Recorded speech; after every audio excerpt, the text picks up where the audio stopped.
Let's pray. Hallelujah. We praise you, Lord, and we worship you. Panginoon, ikaw ang aming dakilang Diyos na umiibig sa amin na mga hindi deserving sa inyong pag-ibig. But Lord, this morning we are so grateful that we have another chance to listen, to hear about your word of love for us. Lord, open our hearts, our minds, anoint our ears, O God, and even the mouth that you're going to use this morning, so that your glory will become the priority. We surrender everything to you, your sovereign will and wisdom. In Jesus' name, Amen. Okay. So, ayan po yung outline natin sa Romans, no? So, we are in Romans 9 now. So, yung first 3 chapters actually, for Romans 1 to 3, yan ay, nandiyan na ba mo? Ay tungkol sa God's righteousness. Okay, sa righteousness ni God. Kung maalala niyo pa. Kung hindi na, basahin ulit ang Romans 1 to 3. Yan, righteousness of God, 1 to 3. And then Romans 3 to 4, part of Romans 3 pa rin, justification through Christ. And then we have Romans 5 to 8, the sanctification in Christ. And then ngayon, we have Romans 9 to 11, God's sovereignty. And last part is Romans 12 to 16, believer's responsibility. So ngayon, nasa first part tayo nitong brand new topic, which is the sovereignty of God. Pero hindi natin lalahatin, syempre Romans 9 lang ang naka-assign sa atin. Ngayon, Romans 9. So po mga kapatid, let's open our hearts, our minds, let's surrender it to the Lord, especially for this one sa Romans 9. Napakahalaga po ng chapter na to. Although lahat naman mahalaga. Pero I pray that you will find this very important, this chapter na to. Kasi para sa akin po, personally, whenever I go through a lot of troubles din sa buhay, problema, I always go back to Romans 9 because it's about the sovereignty of God. It's about God being in control of all things. So Romans 9, 2 important topics na napaloob po dyan. Election and predestination, and of course, sovereignty of God. Because election and predestination, we're believing that on the basis of God's sovereignty. So, election and predestination, hindi po ako masyado magbabanggit dito ng napakaraming teolohiya o mga names ng theologians. Sa Bible school niya, mag-enroll na lang kayo sa Bible school. But it's very important din na pag-aralan din natin yun. But now, since we have limited time, election and predestination, mga kapatid, this is a very difficult subject or topic na pero hindi natin pwede i-reject kasi ito ay tinuturo sa salita ng Diyos. So, election and predestination, difficult subject, difficult to understand, difficult, most of the time, difficult to accept din ng karamihan sa atin. Ang hirap matanggap ng katuruan. But, again, this is the Word of God. And of course, sovereignty of God, napakahalaga na naunawaan natin ano ba yung sovereignty. So, election, we all know that it's a reality in the Bible. Merong elect, merong non-elect. And it's our desire na tayo ay part ng elect.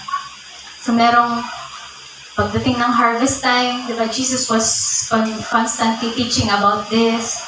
May hihiwalay, yung isa mamumunga, yung isa mabubulok at itatapon, susunugin. So, this is the reality of election na tinuturo sa Bible. Sa Bible nyo na lang po kayo tumingin. No? Sa Romans 9, Sa verse 13 po ito. Bakit ako sa verse 13? Because from the first verses 1 to 12, makita natin dun yung somehow mga sentiments ni Paul about Israel na sarili niyang, my own people, sabi niya, di ba? Because he was an Israelite. So yung sentiments niya na ang daming nang nangyari sa Israel, because nasa kanila parang originally pinresent yung promise, but still they failed.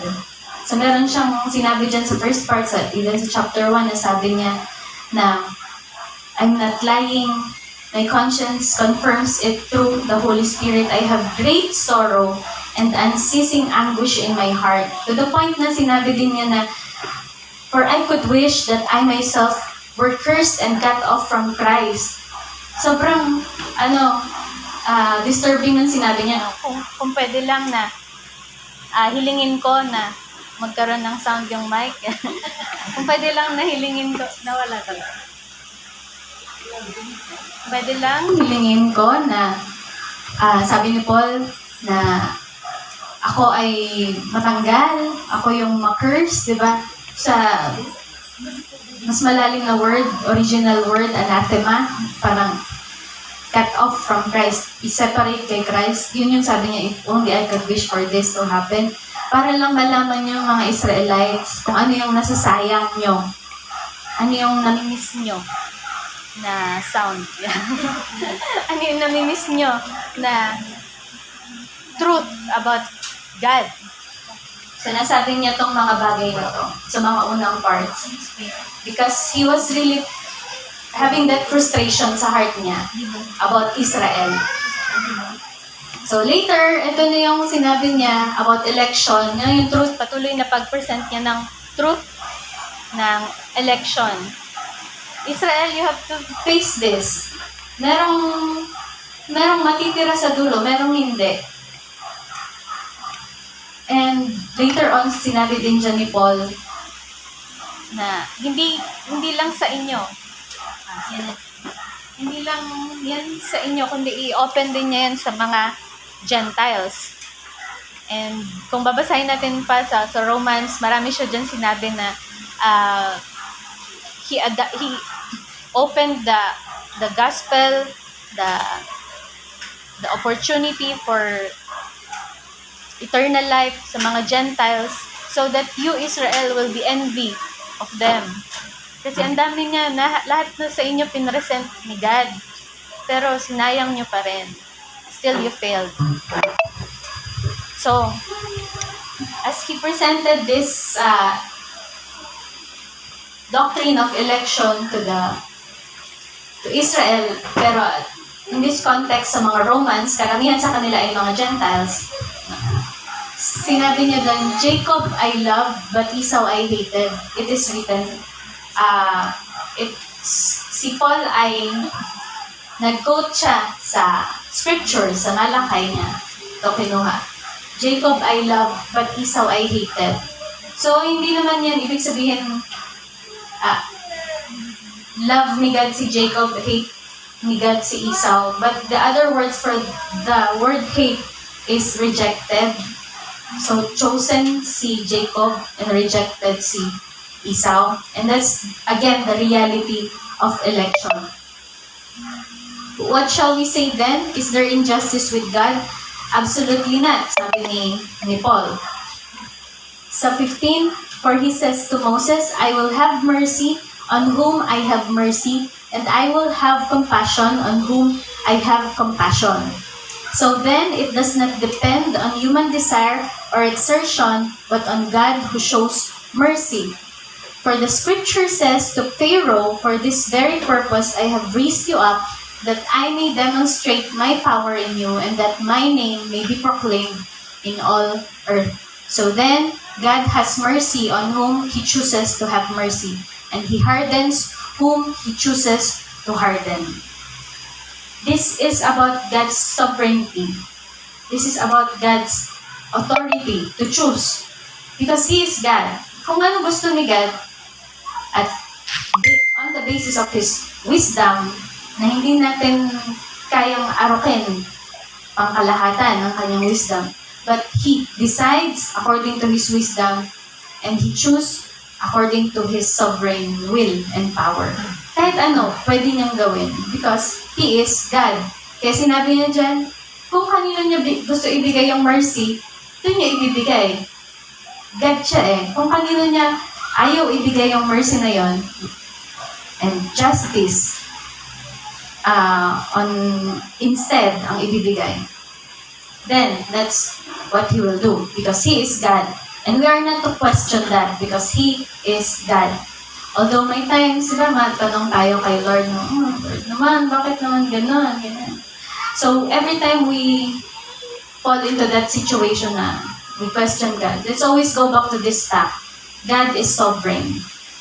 He is sovereign. He is God. And we cannot change that.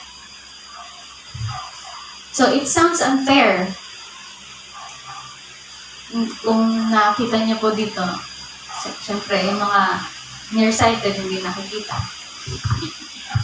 Si Pharaoh nga, kung maalala natin sa time ni Moses, sinabi dyan, no, for this purpose, I raised you up that I may demonstrate my power in you. No, si Pharaoh, kung naalala niyo, he was constantly hardening his heart that time. Ang dami na, di ba, ilang miracles na yung pinresent ni Moses sa kanya sa mga plagues, di ba?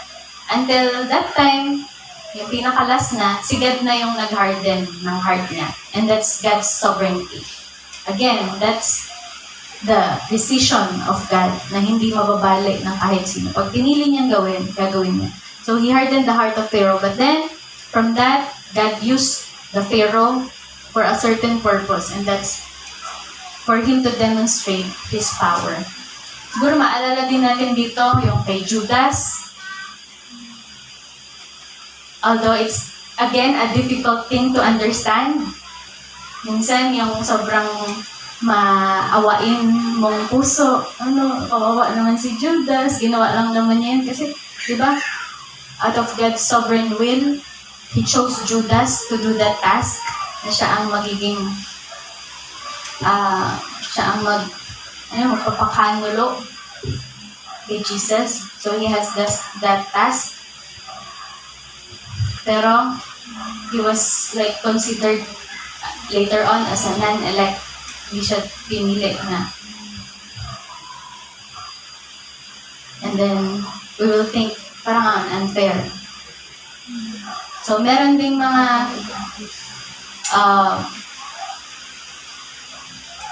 standpoints na hindi elect si Judas kasi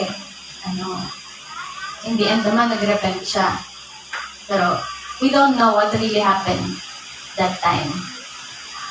So whatever happened to Judas, again, it's about the sovereignty of God. Walang nakakalagpas sa will ni God, sa wisdom ni God. So kung ano man naging decision ni God kay Judas, we leave it to His will. We leave it to His sovereign will and wisdom. It's hard to ask and ask. Yes, we ask, but ang ending lagi niyan, sovereignty ni God talaga ang makikita. So there are times that we think that it's unfair, but let's all know that God knows everything. God understands everything. Mga bagay na hindi natin maintindihan, for sure siya ay may dahilan, may purpose, may reasons sa lahat. Parang mas lalong lumiit. You'll say to me then, why does he still find fault? For who has ever resisted his will? But who indeed are you, a mere human being to talk back to God? So about questioning, about complaining to God, no? Ang hirap. Pero sabi dyan ni Paul, who are we to talk back to God? Sinabi pa niya sa 21, does not the potter have the right to make out of the same lump of clay some pottery for special purposes and some for common use? if we read further sa 26, 26. In the very place where it was said to them, "You are not my people," there they will be called children of the living God. Isaiah cries out concerning Israel. Though the number of the Israelites be like the sand by the sea, only the remnant will be saved. For the Lord will carry out his sentence on earth with speed and finality. So again, Paul was talking about Israel here. Tapos, yung reality na aside from the remnants, sabi, di ba sa Israel, buong Israel, national Israel, hindi sila lahat ay elect. So, meron lang mga remnants or mga matitira na elect na Israel, national Israel, na isasabay sa mga Gentiles na elect, which will become, kapag combined na, the spiritual Israel, all Israel na sinasabi. Din dito ni Paul, even in Romans 11 niya yung sinabi. So, it is again sa sovereign will ni God, sovereign wisdom niya, na karapatan niya na tawagin dito sa 26 na you are in the very place where it was said to them, "You are not my people," there they will be called the children of the living God, talking about the non-remnants of Israel and even the Gentiles, na hindi sila Israel, pero it is the decision of God to call them the children of God, tayo. So when we find ourselves complaining, questioning this truth, no, parang minsan nagiging emotional tayo, although valid naman din, di ba? We are saved. We accepted Christ in our lives. We have Him in our lives, having us being sanctified in Him, by Him. Pero maisip natin, Lord, yung friends ko na Lord, yung kamag-anak ko na even our immediate family. How about them? Bakit minsan na nagagalit tayo sa Lord? Bakit wala ka naman, Lord, ginagawa? Bakit patuloy naman akong naayos ko naman yung testimony ko sa kanila, pero bakit hindi pa rin sila ma-save? Bakit hindi ko pa rin makita na elect sila? Minsan na iinip na tayo, na we lose our patience for them. Friends natin na grabe, hindi mo na ma-take yung dumi ng bibig sa pagmumura, kasama mo sa office, kasama mo sa school. Pero Lord, gusto ko sila ma-save din mo. Pero bakit ganito? Bakit hindi sila ganun? We complain, question, which is, I think it's valid, but dumating sa point na we have this total surrender to His will whenever we experience this kind of complaining and questioning God. Kasi in the first place, ito yung truth about it. Ito yung destination nating lahat. Alam nyo na to, mga kapatid, pero may we understand the real depth of this. Kasi diba, after the fall, lahat ng sin, we are born with, sin was imputed sa humanity. Walang matuwid, wala kahit isa. Therefore, lahat, ito talaga destination natin, lahat. If it's about God's justice, lahat tayo dito papunta. And then, tapos na ang story. Lahat tayo papunta dito. But through His sovereign will, He chose some.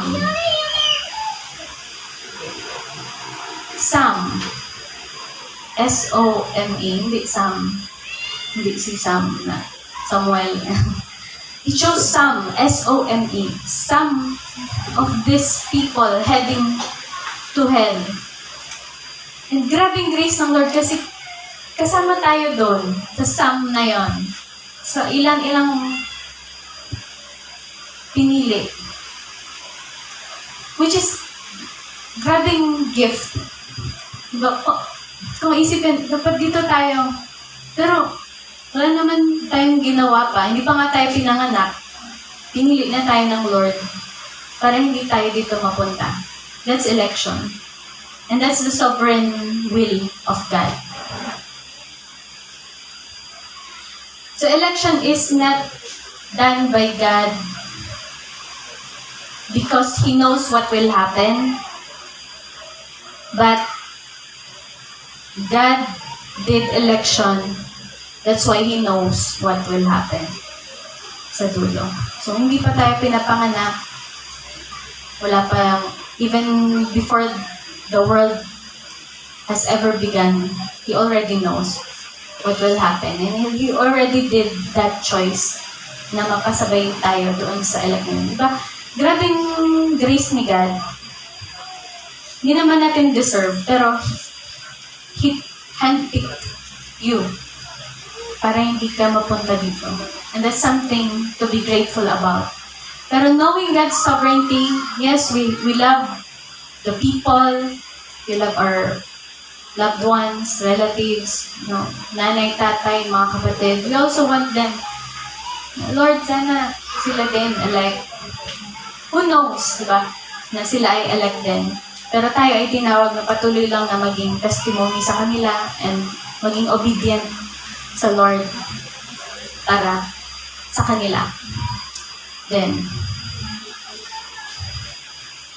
so we have to have this total surrender to the sovereign will of God.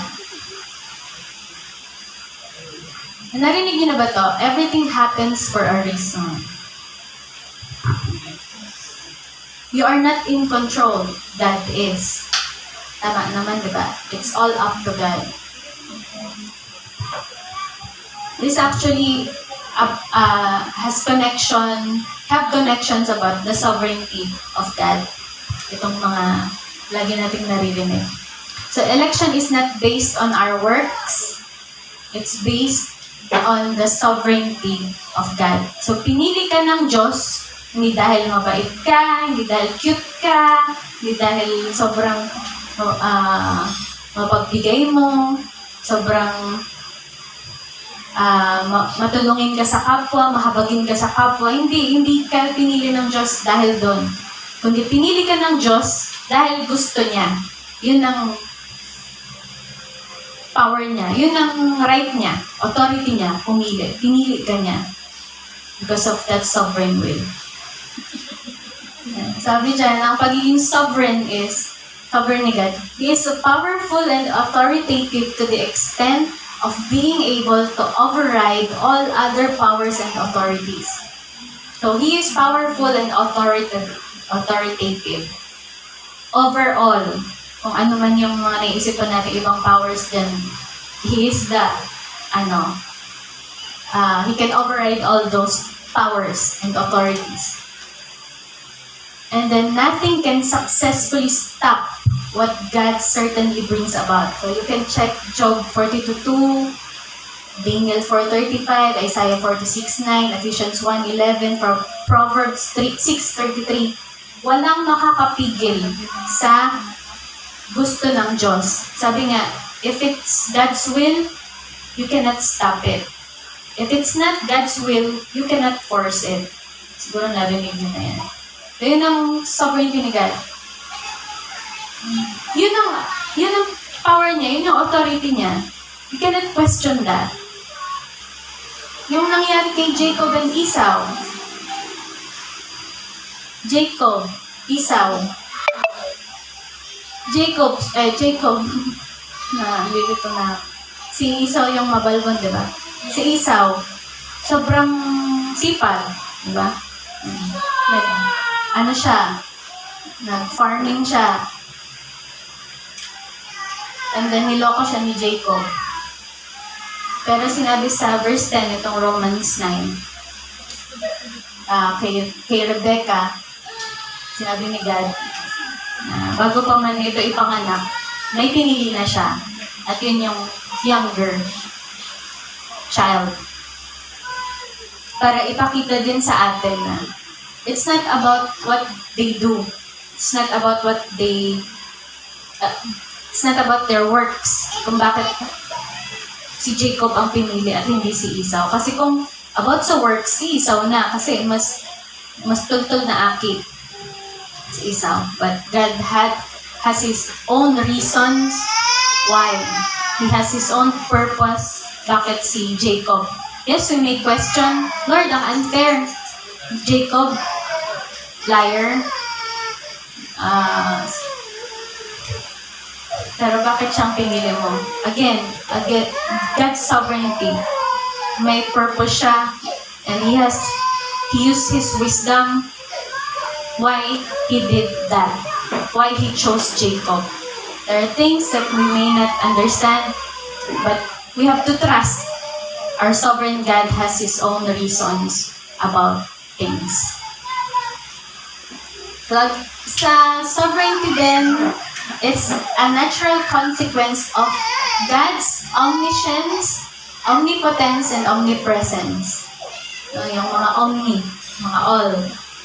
He is all-knowing, He's being all-knowing, He's being all-powerful, and He's being all-present, so that encompass His being sovereign God. So God is also described in the Bible as all-powerful and all-knowing sa Psalm 147:5, and He's outside time. Hindi siya nag-exist sa time, no? He exists outside time. So that's why He is Alpha and Omega, is the beginning and the end. No, He is outside this time that we have. Kaya nga alam niya ang mga mangyayari. He's responsible for the creation of everything. Yan ay parte ng pagiging sovereign ni God. At the same time, the Bible describes God as offering humanity choices. So Deuteronomy 30:15-19, holding them personally responsible for their sins and being unhappy with some of their actions. So although God is sovereign, He's in control of everything, still He allows things to happen. So, sa buhay natin, hindi natin sinasabi na, oh, God is in control. So, parang tayo mga robot na lang tayo. Ay, ako, kinontrol ako ni Lord na hawakan ko tong Bible ngayon. So, kinontrol ako ni Lord na tumingin ako kay Sholo ngayon. So, hindi tayo ganun, hindi tayo robot. Still, He gave us this human faculty to use freely. Pero, He's still in control of things. Ito yung mas yung fact then about that, the fact that sin exists proves that not all things that occur are direct actions of God who is holy. Meron tayong responsibility sa mga actions natin. So, siguro, wala akong makita ibang parang magde-demonstrate ng sovereignty ni God aside from this. Imagine a bowl of ants, no? Meron tayong bowl ng mga langgam. Tapos, yung tao na hawak or nasa table niya yung langgam na yon. Siyempre, yung mga langgam, may mga sarili yung ginagawa. Yung iba, sunod-sunod lang sa iba. Diba? Sunod sa uso, ganyan. Sa trend. Pumunta siya doon din ako punta. Pero may mga ants na magsasarili. So, yung iba, lumalabas sa bowl. Pero, yung tao na yon, nakita niya lahat, ang liliit lang ng langgam, alam niya kung sino yung lalabas, alam niya yung sino yung babalik. Siya, may authority siya, may power siya, na ibalik yung mga langgam na lumalabas kung gugustuhin niya. So, he has that authority to do this. Pero kung gusto naman niya pakulang yan. At piliin lang kung sino yung ibabalik niya sa bowl. That's his authority. That's his decision. Kung gusto niya. Pero yung mga langgam, may mga sariling galaw. May mga sariling decision sa buhay. Pero pag yung lalaki na yon ay gusto niya na baguhin yung direction ng mga langgam, gagawin niya. Kasi kaya niya gawin. And he has the authority to do that. At ganun din tayo si God yung lalaki na yon na nasa example natin. God can see all things. Alam niya kung saan tayo papunta. Alam niya kung ano yung gagawin natin. Alam niya kung ano yung mga next na decisions natin. Pero dun sa lahat ng langgam na yon, meron siyang mga pipiliin na gusto niyang ibalik sa bowl. Dahil gusto niya. Dahil decision niya. At dahil may kapangyarihan siya na ibalik yon.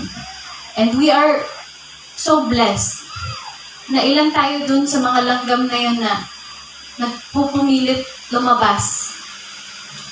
Umalis dun sa bowl na gusto niya. Pero dahil elect tayo, pinulot niya tayo at ibinalik sa bowl. Again, that's because of His decision, His wisdom, His will, His sovereignty, His power, His authority. Yung iba, non-elect, hindi na niya pinulot. Hindi niya kasi pinili. Medyo mabigat po, no? Kapag nasasabi natin yung hindi napili. Kaso, again, we will always go back to God's sovereignty. Kasi karapatan niya yun, gawing desisyon na yun. And He has His own reasons why. Maaaring hindi natin totally maintindihan dito yung mga rason na yun. But when we are with Him, in the end, glorified body na tayo, pag perfect na tayo, maintindihan natin. Papaunawa niya yung sa atin. And for now, we are all called to surrender to His sovereign will, sovereign wisdom, sovereign authority, His sovereignty.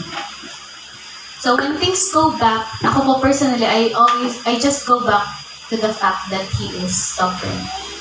We have family issues, we have relationship issues in our lives, we have social issues in our lives, sa work, sa school. Paglabas natin from this place, we will be dealing with our personal problems. Madaming, ang hirap dalhin, ang hirap harapin. Pero no, mga kapatid, let's always go back to this truth, that God is sovereign. Nakikita niya lahat, and He has power over all things. And as we pray, as the Holy Spirit leads us sa prayer natin, if Christ is in us, we will pray the prayers that's according to His sovereign will. So, hindi natin nag-pray na sobrang pinipilit natin sa Lord, Lord. Although, if the Holy Spirit is leading us to pray that way, so we cannot really judge. Pero as long as the prayer is according to His will and is being brought about by the Holy Spirit, no matter the means, the ways, basta galing kay God. Sabi sa Proverbs 21:30, there is no wisdom, no insight, no plan that can succeed against the Lord. So God is kuha po ba natin mga kapatid yung grabing sovereignty ni God? Sabi ni Carlo, kung wala ka na maintindihan. Ay, hindi na pala yun ngayon, no? Sige daw.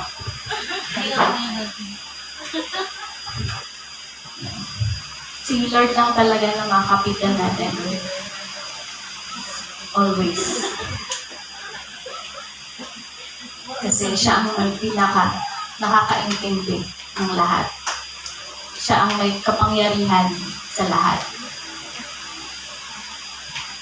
Yes, we can trust our friends, of course, the church, you can trust, of course, our family, kayo, yung mga may asawa, you can trust your spouse.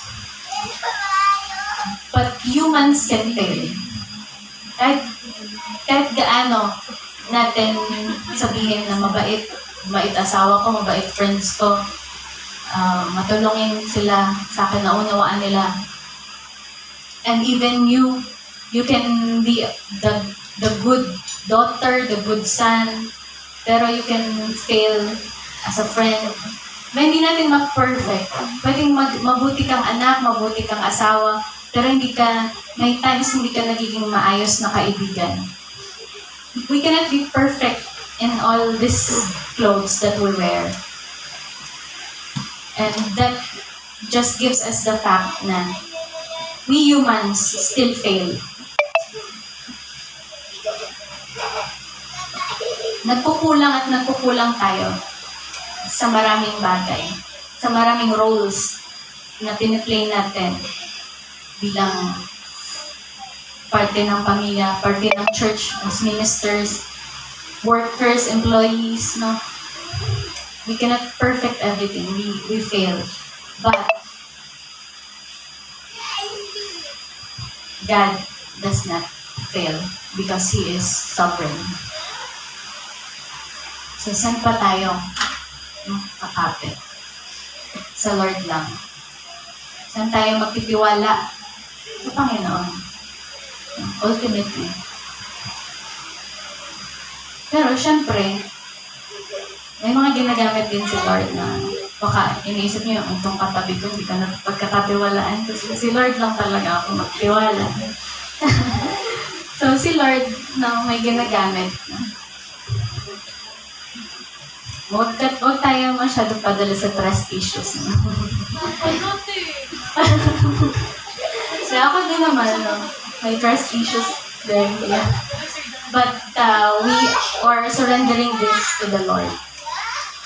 We ask the Lord for wisdom na, Lord, ito po bang taong ito ay ginagamit ninyo? No? So, before you chose God, He chose you first. Even today, as I give you this message, mga kapatid, yung sabi ko, magtiwala tayo kay Lord. Piliin natin ang Lord bilang Diyos na pagkakatiwalaan. Before we have this decision, He already has that decision first to choose us, to choose Him. So may times na lilito tayo, no? Na pinili ako ni Lord kasi pinili ko siya. Binigyan ako ni Lord ng eternal life kasi inaccept ko siya. Mali. God chose you first so that you can accept Him. God gave you the faith. Yung faith, hindi yun galing dyan, tumubo lang sa loob ng puso mo. No. God gave you that faith na siya din ibinigay mo sa Kanya. You have faith in Christ.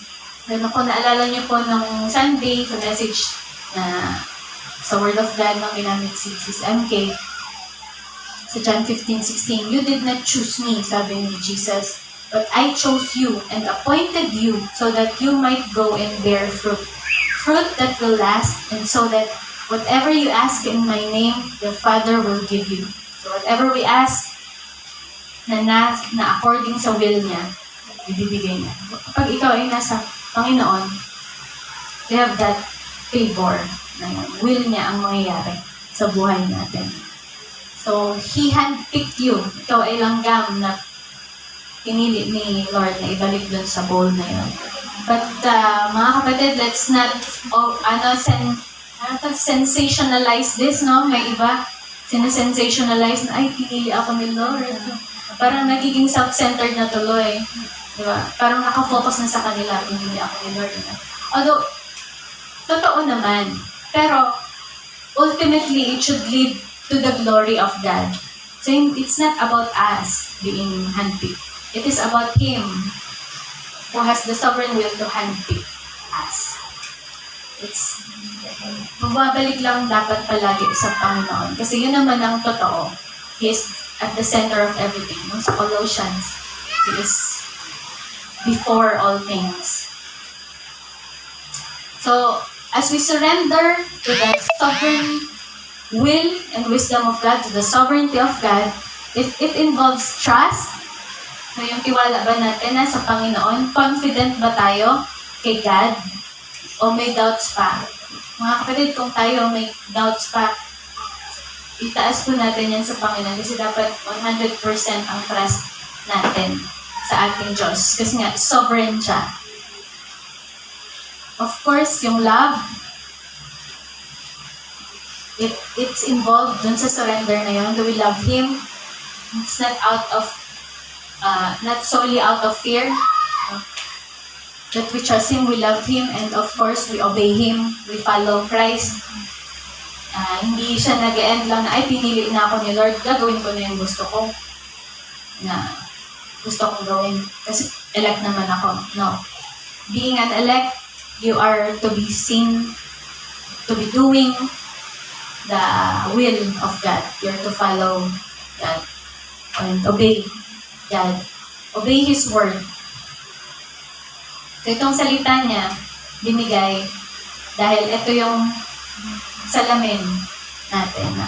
Nasa ano pa ba ako? Will pa ba ako ng Lord?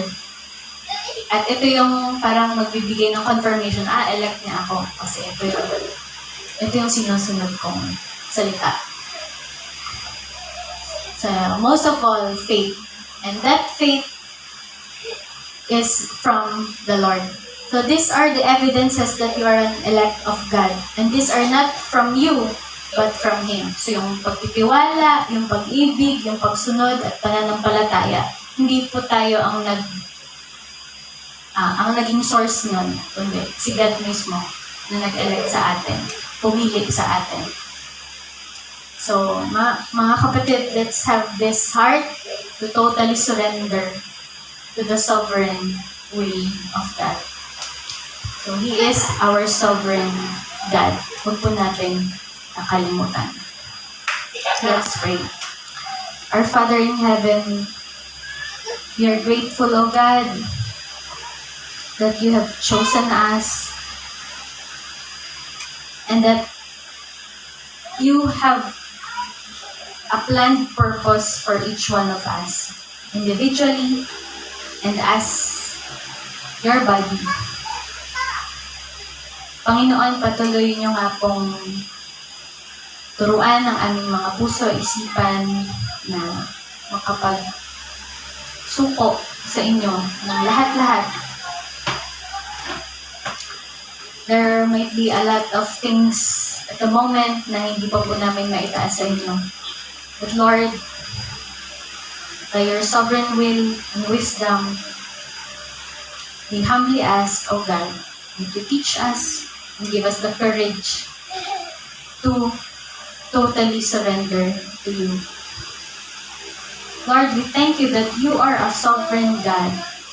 Wala na po kaming pwedeng mahiling pa sa aming buhay, kundi ang makasama ka dahil sa iyo lang, Panginoon, kumpleto na ang aming buhay. Salamat, Lord, sa habag na binigay niyo po sa bawat isa sa amin na sa kabila po ng katotohanan na dapat kami ay iba ang destinasyon, pinili niyo po kami na mapasama sa mga anak ninyo na makakasama sa inyong kaharian. Lord, we don't deserve this, but we are thankful, O God. Help us, Lord, to live out this gift that you have given us. May we follow you, O God, according to the way that you want us to follow you. Obey you with all our hearts, minds, body, and soul. We love you without boundaries as you want us to be. Jesus, we thank you for what you have done on the cross for us. For without you, we will never experience eternal life. Lord, we surrender everything to you, even our families, our friends, our workmates, schoolmates, even the strangers that we meet.